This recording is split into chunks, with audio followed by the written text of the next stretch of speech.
speaking from the spur of the moment. Wake up, Toastmasters. Y'all remember last week when I told you about how to build the opening of your speech? Some of you do, don't you? Mm-hmm. Yes. Well, a lot of you weren't here, so I guess not. So the logical thing is to go through the Better Speaker series and talk about the middle of the speech. That's what you all thought, but I'm not going to do that. I'm going to tell you how to do an impromptu speech. Now, when I started in Toastmasters 4 years ago, I saw somebody get up and ask for a question from the audience or a topic, and then they spoke on that topic for 5 minutes. I was awestruck. I was awestruck at that. Getting up here and speaking about something for 5 minutes where you didn't even know what the topic was. So I went ahead and did this a couple of months ago, and it actually worked out fairly well. I got some pretty good reviews of it. And I heard some other people say, gee, they'd like to be able to do that. So I'm going to tell you how to do it. This is from the Better Speaker series. Better Speaker series. There's a couple things that you have to do. Okay? You hear politicians do this. Somebody asks them a question. They don't know what the question's going to be. So what's the first thing that they do? They listen to make sure they hear what the person is asking. Point. Then they pause. The pause isn't so much for effect. The pause is to gather your thoughts. If you just start in and ramble and have something coming out of your mouth, like I usually do when people ask me questions, it may not make any sense. But if you wait, pause, think about it, get your thoughts together.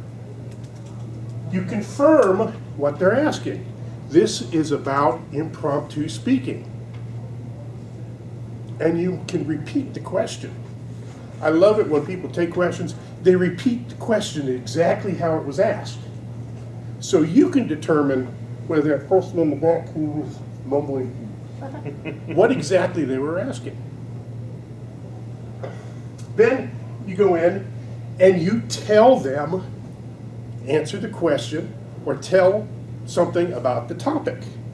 And there's a couple of techniques to do that. And finally, of course, you end it.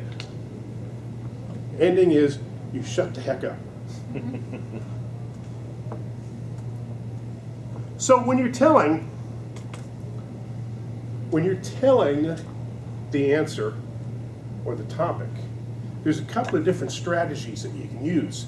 Remember back to the pause?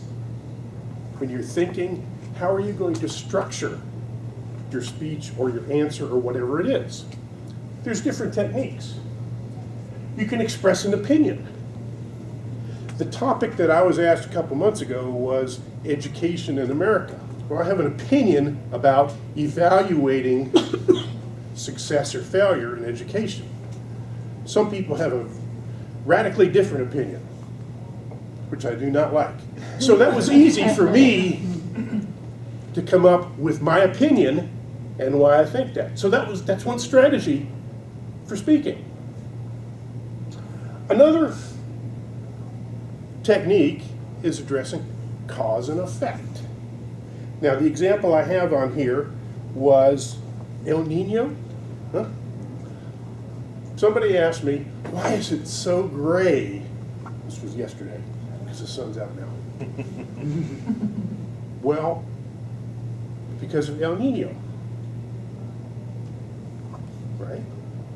And I told them about the weather and how all the moisture coming in from the South Pacific cause and effect. It's, technique to use. Another technique is you could break the topic into components. I heard a real good speech here about how to change a tire. How do you change a tire? Well, there's a process, but there are also tools. and procedures. You go to the back of your trunk, you find the battery to recharge your cell phone, and you call AAA. There's another process too, where you dig out the tools, which you forgot back in the garage at the house because you cleaned your trunk out. You drop the spare tire, and you take the jack out and do whatever you want. Okay.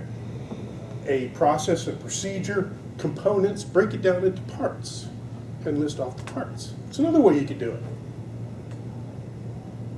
Another one is past, present, and future. Talk about politics.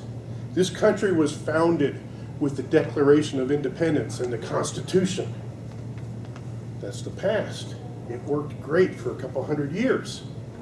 And then we started buying politicians. And now we are still buying politicians, and it seems to be getting worse and worse and worse.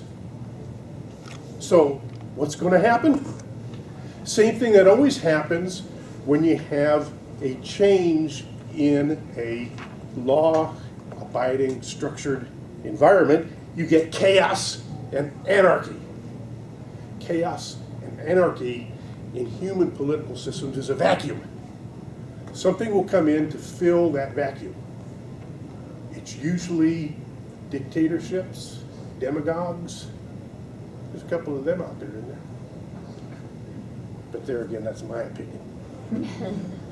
So, when you're telling your speech or you're answering the question, there's different ways you can approach it. Finally, at the end,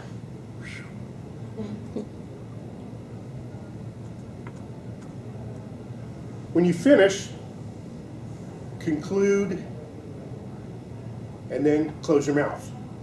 Don't ramble on and on and on and on. And the three things that you have to do for the entire speech is you have to be confident. Be confident that you can do it. Do you all remember our first table topics when we get called up? I don't know if I can do this. And you learned, oh yeah, I can do it. So your confidence is there. You're not afraid to do it anymore. And that's why I came here, was to learn how not to be afraid when I'm saying something. You're brief. Nobody wants to hear you drone on and on and on. Well, maybe you do.